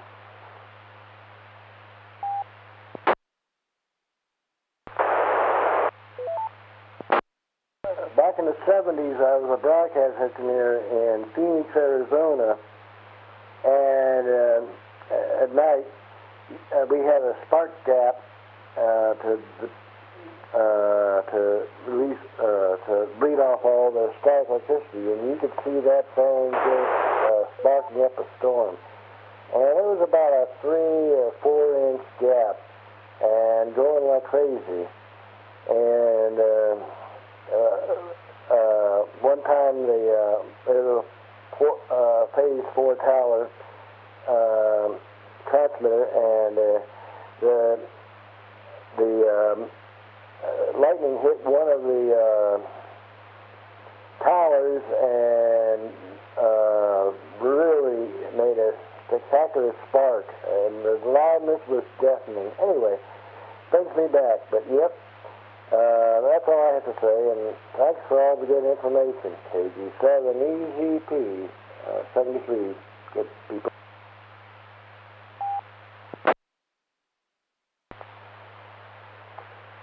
KG7 EVP.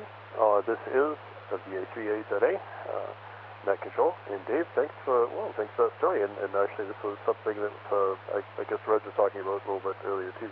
The spark gap demonstration of static electricity, and I'm sure the lightning gave quite an impressive show too. But yeah, very interesting. And I'm glad you're able to join us this evening and share that story with us.